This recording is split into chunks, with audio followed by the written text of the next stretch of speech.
Olá, tudo bem com vocês? Daremos início ao nosso curso de Sistema Financeiro Nacional aqui no Aprenda. Eu estou bastante animada, espero que vocês também estejam para iniciar os estudos de vocês. E agora eu vou explicar rapidamente para vocês como que vai funcionar a sistemática, né, daqui do curso. Todo início de aula a gente vai ter uma agenda, e nessa agenda a gente vai poder ter tanto teoria quanto questões. Alguns temas a gente não vai trabalhar muitas questões porque as bancas não vêm cobrando, ou é um tema só introdutório ao próximo, para servir de base para a gente compreender o próximo, tá?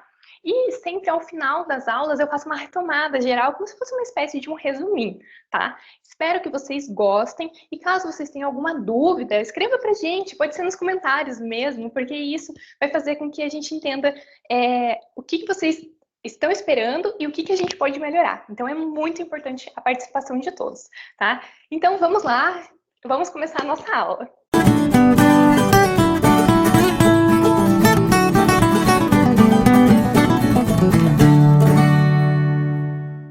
Então vamos lá, hoje é a primeira aula do nosso módulo 1, é uma introdução ao Sistema Financeiro Nacional, tá? Vamos iniciar então, qual que vai ser a nossa agenda de hoje? É uma introdução e a gente vai fazer uma comparação entre o setor real da economia e o setor financeiro. Então, o setor real, o setor financeiro. Vamos pensar assim, o setor real, ele é algo que, vamos dizer, ele pode ser mais tangível, mas não apenas tangível, porque o setor real, ele vai gerar produtos tanto tangíveis, bens, quanto intangíveis, os serviços, certo?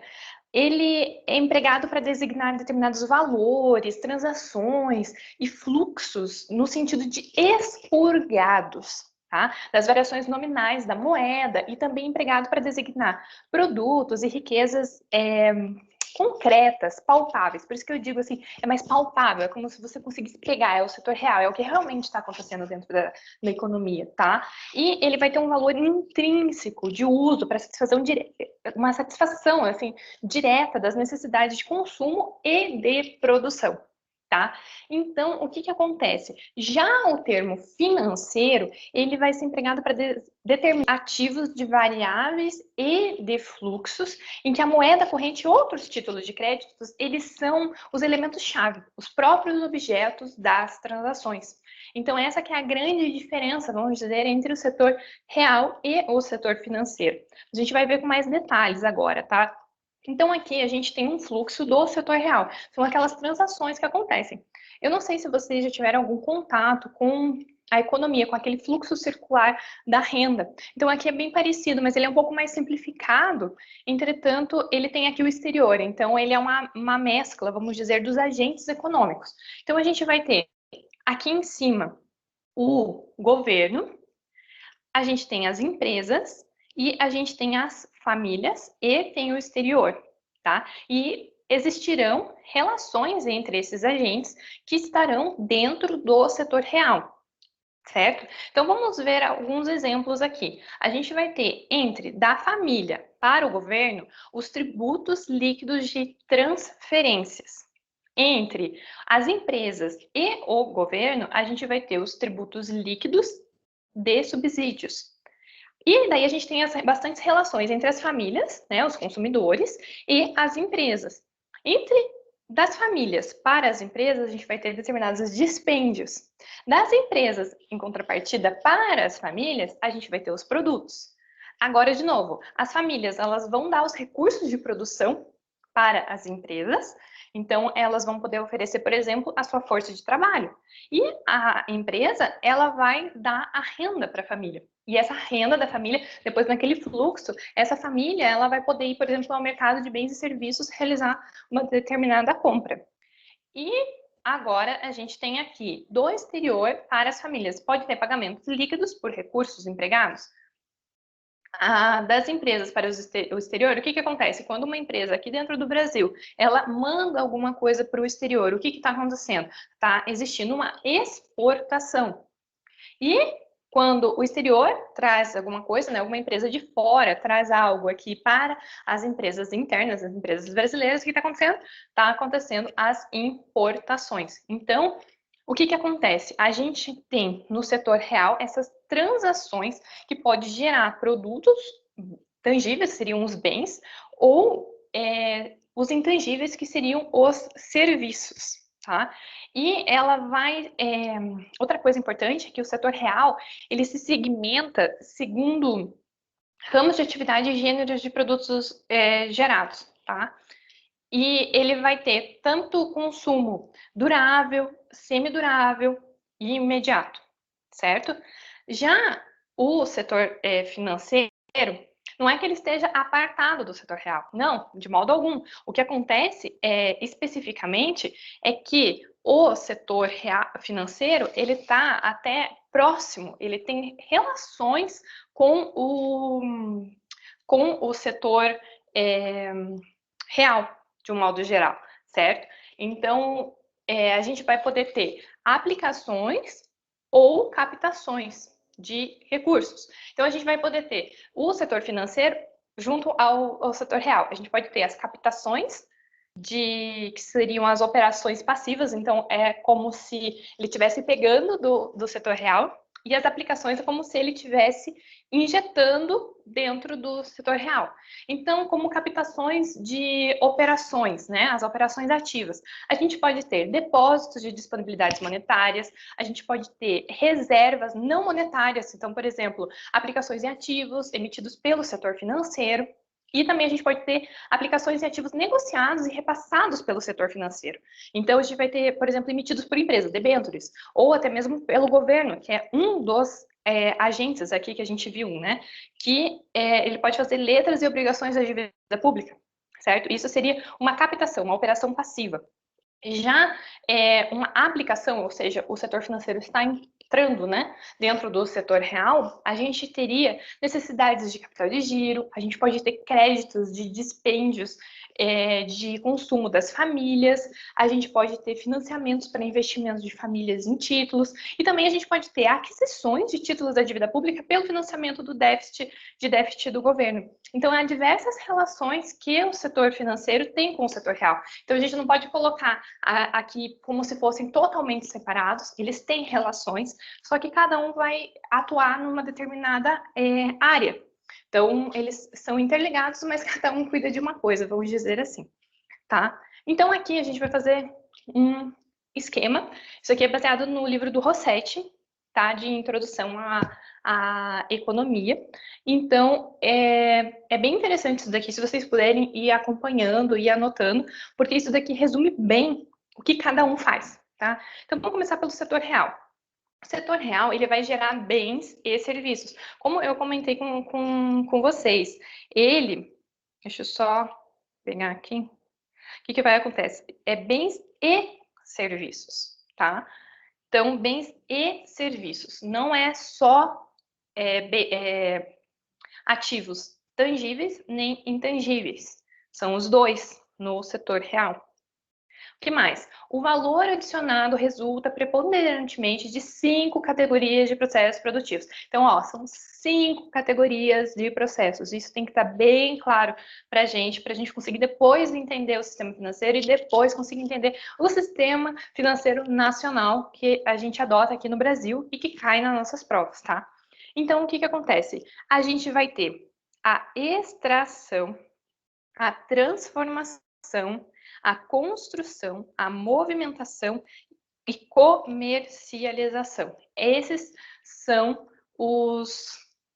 as categorias de processos produtivos que a gente vai ter dentro do setor real. Ele vai se segmentar segundo ramos de atividade e gêneros de produtos gerados. Então, é uma forma de segmentação a partir dos produtos gerados. Movimenta produtos destinados a 2 categorias finais de uso. Então, vai ser formação de capital e consumo. E lembra que eu comentei? É durável, semidurável e imediato. Pode ser dessas 3, tá? Predominantemente, os agregados do setor real, eles são variáveis fluxo. O que são variáveis fluxo? Vamos pensar assim, a renda de um determinado agente econômico, ela é medida por um fluxo de recebimentos ao longo de determinado período de tempo, tá? Então, por isso que é um fluxo, é algo que está constante, tá? Que é constante não, que é fluido, vamos dizer assim, tá? O setor financeiro agora, né? Ele vai gerar apenas serviços de intermediação financeira. Esse conceito de intermediação financeira, ele é bem importante e a gente vai ver na próxima aula, tá? O valor adicionado, então, vai resultar preponderantemente de quatro categorias. Quatro categorias. Não são mais 5, igual no setor real. Então, a gente vai ter custódia, intermediação, compensação e liquidação. Isso é muito importante de ter na mente da gente, porque quando a gente a gente vai analisar lá a estrutura, a gente vai começar a conseguir identificar melhor, sabendo que um vai custodiar, outro está ali intermediando, um está compensando, um está liquidando. Então, a gente começa as peças do quebra-cabeça começam a fazer mais sentido na cabeça da gente, a partir da gente ter essa base. E ele vai segmentar-se segundo mercados definidos por tipos de ativos. Então, vai ser tipos de ativos, operações, prazos e fins a que se destinam. É diferente do setor real, tá? Então, movimenta ativos financeiros monetários e não monetários para 3 finalidades. Então, a gente vai ter liquidação de transações, manutenção de precaução de reservas e aplicações especulativas, certo? E outra coisa, ela vai ter o setor financeiro, aqui é uma grande diferença. O setor financeiro, ele vai ter agregados do setor financeiro são de variáveis e estoque. Lembra que a gente viu ali que o setor real eram de variáveis fluxo, que é algo que vai, né? A renda, ela é medida por um fluxo de recebimento ao longo de determinado período de tempo.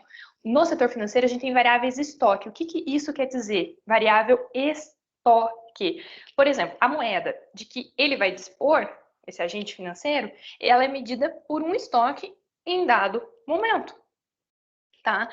Então, por isso, é um estoque, é algo que você pode acumular, tá? Então, agora a gente vai ver o setor financeiro com um pouquinho mais de detalhes, tá? Também a gente não vai se aprofundar muito, vão ser mais detalhes, mas como o nosso foco não é entrar especificamente dentro desses conceitos, a gente vai passar uma introdução a respeito dessa segmentação dentro do setor financeiro de um modo geral, tá?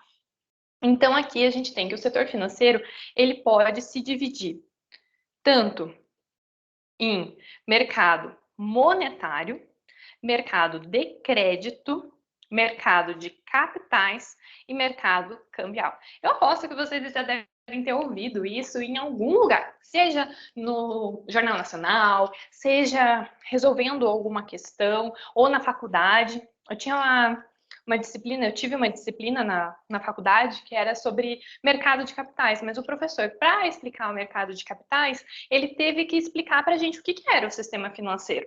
Então, isso é bem interessante, porque se você vai trabalhar num banco, um banco comercial, ou se você está estudando para uma outra prova que vai exigir isso, é importante que você compreenda o sistema financeiro nacional. E até para o nosso dia a dia, para a nossa vida, a gente precisa saber dessas coisas, sabe? Para a gente não ficar só acreditando no que os noticiários trazem para a gente. É importante a gente ter essa visão um pouco mais crítica e até mesmo conceitual do que está acontecendo.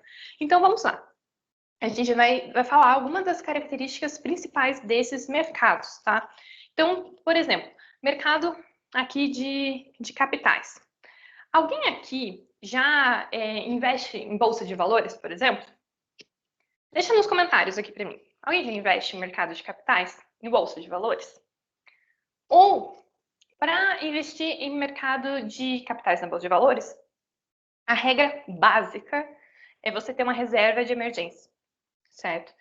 Essa reserva de emergência, tem pessoas que falam que pode ser 6 meses o valor do seu custo de vida, 1 ano o valor do teu custo de vida, depende muito da tua realidade, né? Do tipo de trabalho que você faz, como que seria você conseguir, se você perdesse hoje o emprego, o que aconteceria, principalmente agora com essa pandemia, né? Muitas pessoas ficaram desempregadas e muitas pessoas ficaram na miséria, tiveram que depender mesmo do auxílio emergencial porque não tinham essa reserva de emergência, porque é muito difícil dentro do nosso país a gente ter essa educação financeira. Então, por isso que cursos como esse e como diversos outros que existem dentro do YouTube de forma gratuita são importantes para que as pessoas se conscientizem, sabe? Todo mundo tem que ter acesso a essa informação, a esse conhecimento, para questão de sobrevivência. Não é só para passar numa prova, sabe?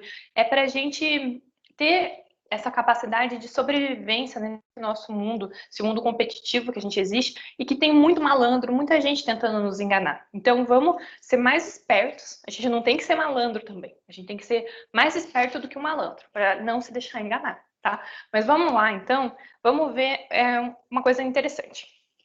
Outra disciplina que eu tive de marketing, vamos dizer, mercado. Esse mercado que eu estou falando aqui para vocês. É esse, aquele que a gente vai comprar lá, banana, carne, que a gente compra o arroz, que está super caro agora, né?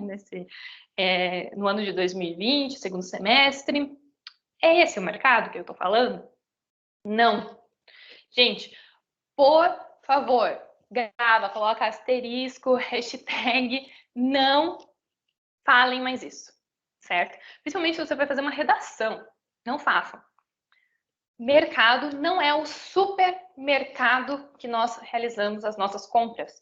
O mercado é uma relação que existe entre agentes econômicos. Não é o supermercado. Então, quando você fala, eu vou comprar tal coisa no supermercado, ok? Não falem mais mercado, por favor.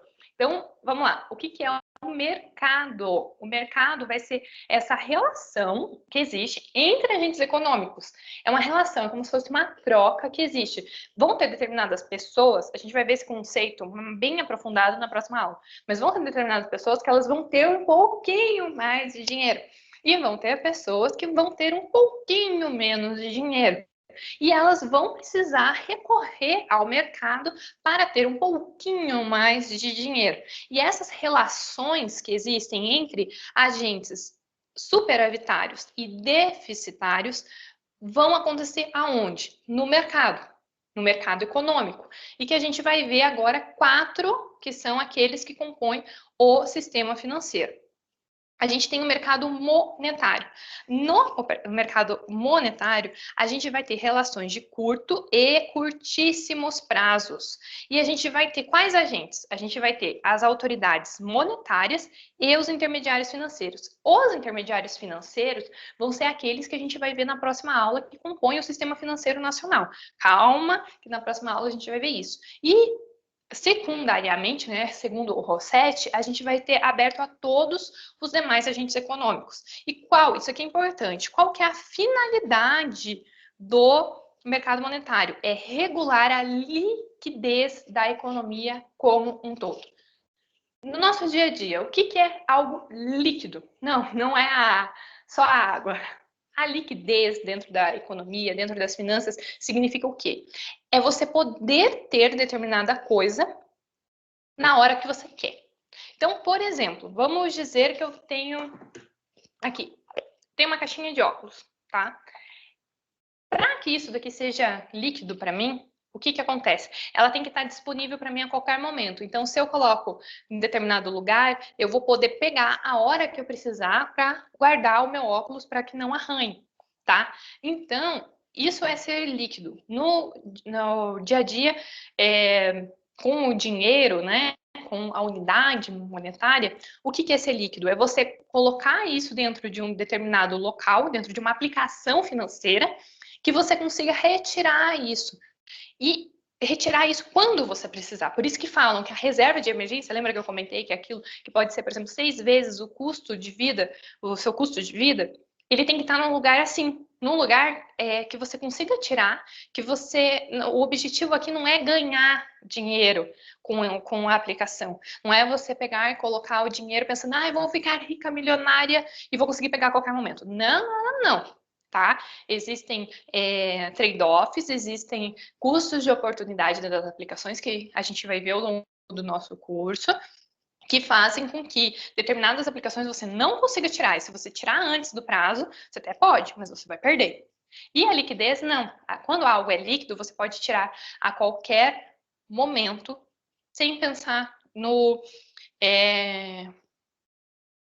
em ganhar mais, em multiplicar aquilo, tá? Então, hoje, atualmente, qual que seria uma liquidez, né? Só para explicar o que é liquidez, seria o Tesouro Selic, por exemplo, que em alguns dias úteis você já consegue ter compensado na tua conta da corretora, por exemplo, tá?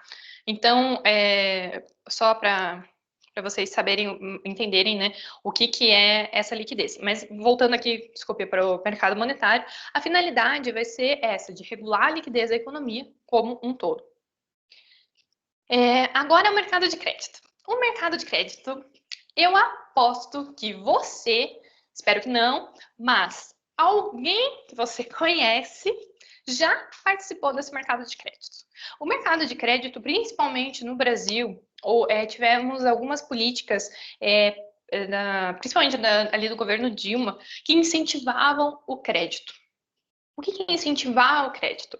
É quando você vai ter poder de pegar dinheiro emprestado para consumir. E daí isso, teoricamente, ajudaria a movimentar a economia. Porque se eu tenho um dinheiro, eu vou lá e vou poder comprar uma roupa para mim, vou poder comprar um carro, algo que eu não conseguiria, porque a minha remuneração não condiz com o que eu quero comprar. Então, o crédito é um dinheiro que nós, né, vamos trazer para nossa realidade, né? Nós consumidores, nós não temos, nós pegamos emprestado esse dinheiro e utilizamos. Mas tem uma questão: esse dinheiro não é nosso, nós temos que devolver esse dinheiro.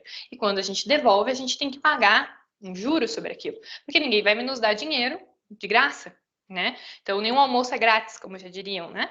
Então, a gente precisa ter bem isso em mente. Se você vai participar lá do mercado de crédito, tenha consciência do que aquele dinheiro não é seu, que você vai ter que devolver. E fuja disso, tá? Então, aqui, conceitualmente, esse mercado ele vai atender a todos os agentes econômicos.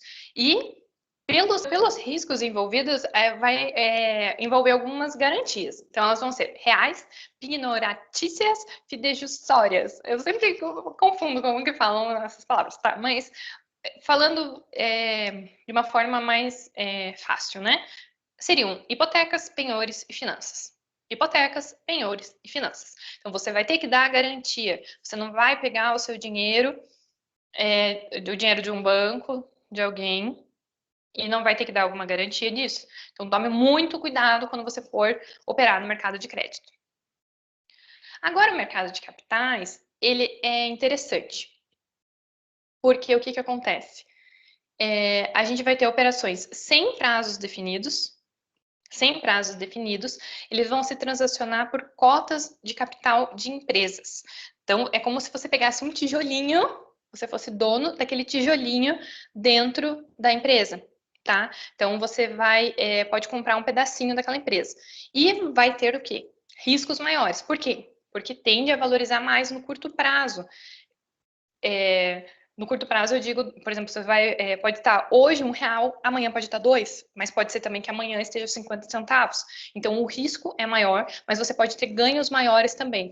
Geralmente, no longo prazo, sempre o mercado de capitais vai te dar maior rentabilidade. E qual que é a finalidade básica? Vai ser suprir necessidades de recursos não exigíveis para investimentos de alta expressão e longos prazos de retorno. Então, sempre falo, longo prazo, mercado de capitais. É bem interessante isso daqui. Agora a gente tem o mercado cambial. O que seria o mercado cambial? O mercado cambial seriam operações de compra e venda de moedas estrangeiras conversíveis. Então, por exemplo, trocar dólar por real, real por dólar, por euro. E preponderam operações de moeda de livre curso internacional. E vai se destinar ao quê? A converter ativos monetários para transações com o exterior, reais e financeiras. Tá? Vamos agora para o nosso resuminho, tá, da aula de hoje, nessa introdução, né, ao sistema financeiro nacional. Então, o que a gente viu? A gente viu o setor real e o setor financeiro. O que a gente que o setor real, ele vai estar ligado ao quê? Principalmente a bens e serviços, certo? E o financeiro, ele vai estar ligado a serviços. Serviços principalmente do quê? De intermediação financeira. Ok? Essa é fundamental a diferença. O setor financeiro, O setor financeiro, ele vai trabalhar com o quê? Ele vai ter um valor adicionado que vai resultar de 4 categorias de operações, que vão ser quais? Lembram-se? Custódia, intermediação, vamos anotando, compensação e liquidação. E ele vai movimentar monetários e não monetários. Então, ativos, monetários e não monetários. Ok? Isso aqui é muito importante. E a gente, dentro do setor financeiro, a gente vai ter variáveis, estoque. E qual que é a segmentação do setor financeiro? Vocês têm que ter bem claro na mente de vocês. Quais são? Mercado, que não é o supermercado. Monetário. Mercado de crédito, que vocês vão evitar. Mercado de capitais, que vocês vão estudar para começar a entender mais e aplicar. E mercado monetário, mercado de crédito, mercado de capitais e cambial. Certo? Tudo isso para a gente compreender melhor o que virá na nossa próxima aula, que a gente vai falar um pouco mais sobre o conceito de sistema financeiro e a estruturação, ok? Aqui algumas referências que foram utilizadas para a elaboração dessa aula. Caso vocês queiram se aprofundar, aconselho muito, gosto muito desses 2 livros. E então, no próximo vídeo, a gente vai falar sobre conceito do Sistema Financeiro Nacional e estrutura do Sistema Financeiro Nacional, tá? Muito obrigada, espero que vocês tenham gostado, aprendido e qualquer coisa, entre em contato conosco. Um abraço! Inscreva-se e apreenda que é possível solucionar.